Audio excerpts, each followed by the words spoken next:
Hello guys, channel knowledge for you में आपका स्वागत है।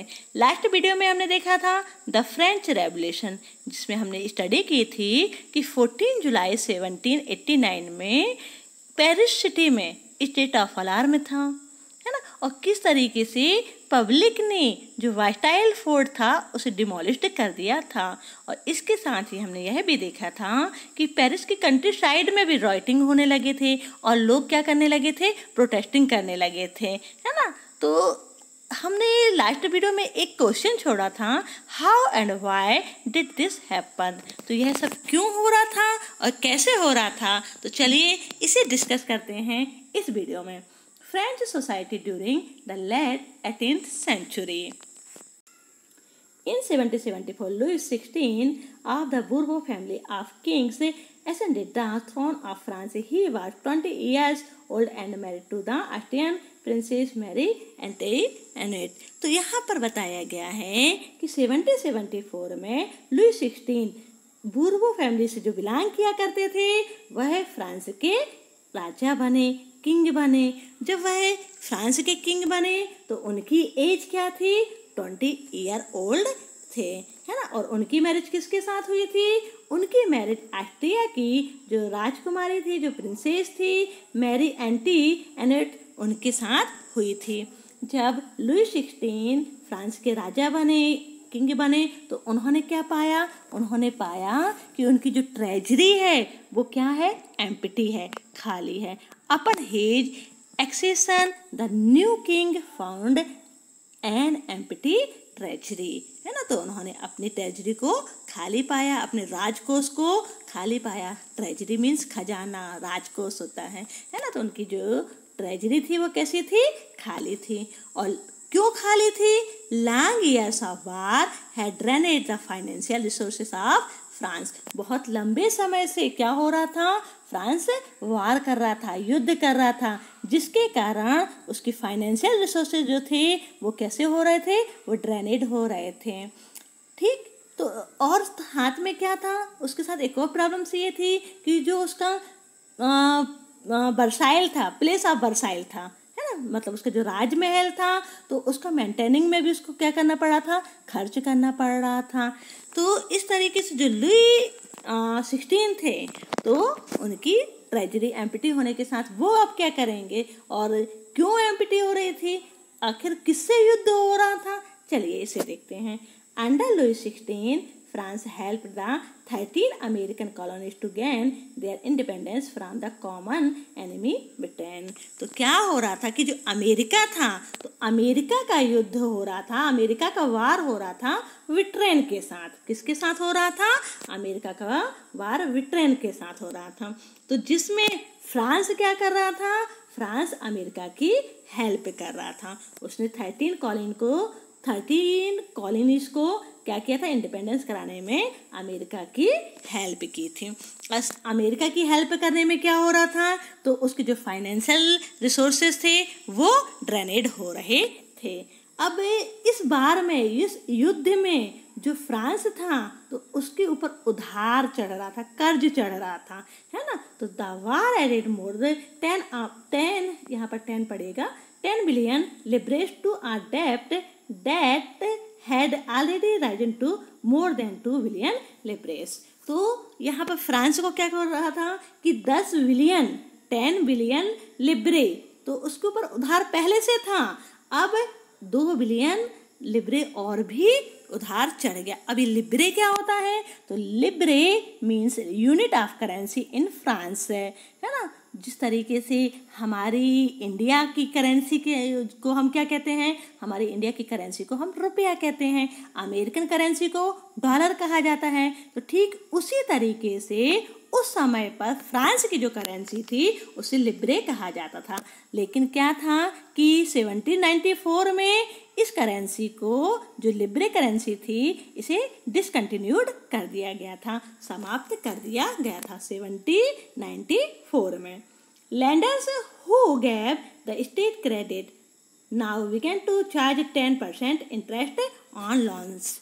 तो अब जो किंग लुई 16 था उसने क्या किया था, डेब्ट लिया हुआ था, उधार लिया हुआ था, ठीक है। तो जो लैंडर्स थे, जो उन्होंने ये ना उनको कर्ज दिया हुआ था, तो वो क्या कर रहे थे, उन्होंने अपना चार्ज 10% क्या कर दिया था, इंटरेस्ट ऑन लोन। तो उन्होंने जो लोन लिया था, तो लोन में उन्होंने अपना ब्याज बढ़ा दिया, उन्होंने अपना इंटरेस्ट बढ़ा दिया 10%, है ना। तो अब एक बोझ और बढ़ गया, कर्ज तो बढ़ा हुआ है, साथ में 10% चार्ज और एक्स्ट्रा हो गया। So the French government was obliged to spend an increasing percentage of its budget on interest payments alone to meet its regular expenses such as the cost of maintaining an army, the court, running government office or university. The state was forced to increase taxes, yet even this measure would not have sufficed. तो यहाँ पर क्या हुआ कि इस जो बार युद्ध के चलते हुए, इस बार के चलते हुए इतना जो कर्ज सरकार के ऊपर बढ़ गया था, गवर्नमेंट के ऊपर या किंग के ऊपर इतना जो डेप्ट था वो क्या हो गया था, बढ़ गया था। तो अब वो क्या करता, उसे तो चुकाना था ना, उसे अपना ये कर्ज तो चुकाना ही था ना। तो इसके साथ साथ है ना उसके अपने खुद के भी खर्चे थे, है ना। कैसे खर्चे, जैसे कि एक वह किंग है, तो किंग को क्या करना पड़ेगा, मेंटेनिंग एन आर्मी, है ना, अपनी आर्मी को तो मेंटेन करना ही पड़ेगा। उसका जो कोर्ट था, जो उसका राज दरबार था, उसको मेंटेन करना होगा। रनिंग गवर्नमेंट ऑफिस और जो यूनिवर्सिटी थी, तो उनको भी मेंटेन करके चलना पड़ेगा। तो इन सबको मेंटेन करने में क्या करना पड़ेगा, उसको तो मनी चाहिए ना। तो मनी चाहिए तो वो कहाँ से आएगी, तो उसने क्या किया, इंक्रीज टैक्स, टैक्स को बढ़ा दिया। क्या कर दिया, टैक्स बढ़ा दिया। तो करों को ज़्यादा कर दिया, टैक्स मीन्स कर हुआ करते हैं, तो उन्होंने क्या कर दिया, टैक्स को बढ़ा दिया। लेकिन यह जो उसने ना कदम उठाया था वह नॉट हैव सफिशिएंट, यह काफ़ी नहीं था।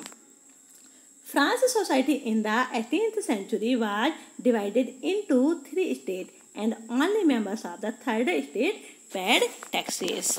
अब यहाँ उसने क्या किया, फ्रांस की किंग ने मतलब लुई 16 ने क्या किया, यहाँ पर टैक्स को बढ़ा दिया। ठीक, तो हम यहाँ देखेंगे जो फ्रांस सोसाइटी है, जो फ्रांस की सोसाइटी है 18th सेंचुरी में, वो 3 स्टेट में डिवाइड थी। कितनी स्टेट में डिवाइड थी, 3 स्टेट में डिवाइड थी। और उन 3 स्टेट में से भी सिर्फ जो 3rd स्टेट के लोग थे वह टैक्स को पेड किया करते थे। मतलब 1st स्टेट और 2nd स्टेट के लोग पेड नहीं किया करते थे, मतलब टैक्स नहीं चुकाया करते थे। इसे हम एक चार्ट के थ्रू समझ लेते हैं कि जो फ्रेंच सोसाइटी थी, जो फ्रांस का समाज था, तो वो किस तरीके से डिवाइड था। तो 1st state, 2nd state and 3rd state. तो 1st स्टेट में क्लर्जी आते थे। अभी क्लर्जी क्या होता है, क्लर्जी मीन्स होता है group of person invested with special function in the church. तो जो चर्च के स्पेशल फंक्शन ऑर्गेनाइज करते हैं तो उन्हें क्या कहते हैं, उन्हें क्लर्जी कहा जाता है। जैसे हमारे इंडिया में क्या होते हैं, टेम्पल होते हैं ना, मंदिर हुआ करते हैं, तो मंदिर में जो पूजा पाठ वगैरह होती है या जो मंदिर का मेंटेन किया जाता है वो किसके द्वारा किया जाता है, पुजारी वगैरह करते हैं, है ना। जो पुजारी होते हैं वो सारे वर्क करते हैं। तो उसी तरीके से क्रिश्चियन में क्या होते हैं, क्लर्जी होते हैं, जिनको फादर भी कहते हैं, फादर, है ना। तो जो क्लर्जी है वो फादर। तो 1st स्टेट में कौन आ गए, क्लर्जी आ गए। 2nd स्टेट में आते थे नोबेल्टी। तो नोबेल्टी क्या होते थे, तो nobility are the person belong to royal family like king person at a good post government servant. तो जो नोबेल्टी होते थे वो किससे ना रिलेटेड थे, वो किससे बिलोंग करते थे, वो रॉयल फैमिली से बिलोंग किया करते थे, या जो गवर्नमेंट सर्वेंट थे जो उस पोस्ट में हुआ करते थे वो नोबेल्टी कहलाते थे, मतलब वो 2nd स्टेट के थे। अब 3rd स्टेट, तो 3rd स्टेट में कौन कौन आते थे, तो 3rd स्टेट को भी 3 पार्ट्स में डिवाइड किया गया है, जिसमें हम इस तरीके से देखेंगे कि big businessman, merchants, court official, lawyers and ETC। ठीक है, तो जो बिग बिजनेसमैन थे, जो मर्चेंट्स थे, बड़े बड़े ना जो मर्चेंट्स थे, है ना, कोर्ट ऑफिशियल या लायर्स थे, इन सबको शामिल किया जाता था। पीजेंट एंड आर्टिशियन भी थे, स्मॉल पीजेंट, लैंडलेस लेबर और सर्वेंट भी इसमें शामिल थे। लेकिन इसमें भी 3 पार्ट्स में डिवाइड किया गया है। मतलब फ्रेंच सोसाइटी को तो 3 पार्ट्स में डिवाइड किया गया है, लेकिन जो थर्ड स्टेट था आपका, तो उसको भी हम 3 पार्ट्स में डिवाइड देख रहे हैं। जिसमें है ना, सुविधा के लिए हम देख सकते हैं कि इसको हम बोल सकते हैं कि ये हाई सोसाइटी थी, है ना। ये कौन सी सोसाइटी हो गई? High society. ये आपकी मिडिल सोसाइटी, और इसे आप लोअर सोसाइटी कह सकते हैं। ठीक, तो मतलब कि जो थर्ड स्टेट था आपका, थर्ड स्टेट में आपके रिच और पुअर सभी प्रकार के क्या थे? पर्सन थे। Peasant made up about 90% of the population. अब यहाँ पर कहा गया है कि इस ना पूरे जो फ्रेंच सोसाइटी आपने अभी देखी, तो इस फ्रेंच सोसाइटी में जो पूरी पॉपुलेशन थी, उस पॉपुलेशन में 90% क्या थे? पीजेंट थे, किसान थे, है ना। 90% क्या थे? पीजेंट थे, किसान थे। However, only a small number of them on the land they cultivated। और जो पीजेंट थे, जो किसान थे, तो बहुत कम ऐसे किसान थे, बहुत ही कम ऐसे पीजेंट थे जिनके पास उनकी खुद की लैंड हो, मतलब अपनी जमीन के वो खुद मालिक हों। मतलब बहुत कम संख्या थी। About 60% of the land was owned by nobles, the church and other richer members of the third state। तो 60% जो लैंड थी वो किसके पास थी? जो नोबल्स थे, जो चर्च के क्लर्जी थे, जो थर्ड स्टेट के रिचर मेंबर थे। रिचर मेंबर, आपने रिचर मेंबर में क्या देखा था? Big businessman, merchant, court official, lawyer, ये सारे जो लोग थे ना, इनके पास मतलब क्या था? 60% ऐसे लोग थे जिनके पास लैंड थी, जमीन थी, भूमि थी, है ना। और the member of the first two state. तो इस तरीके से बताया गया है कि 90% तो क्या हो गए? पीजेंट हैं। और उन पीजेंट के पास भी सभी के पास जमीन खुद की नहीं थी, लैंड उनके पास नहीं थी। और 60% लैंड जिनके पास थी, तो वो नोबल्टी, चर्च के जो क्लर्जी थे या फिर रिचर मेंबर थे, उनके पास थी। That is the clergy and the nobility enjoyed certain privilege by birth हैं। तो हमने जो देखा था कि जो फर्स्ट स्टेट और सेकंड स्टेट था, मतलब जो क्लर्जी और जो नोबल्टी थे, तो उन्हें क्या था? प्रिविलेज बाय बर्थ, जन्म से ही कुछ विशेष अधिकार प्राप्त थे।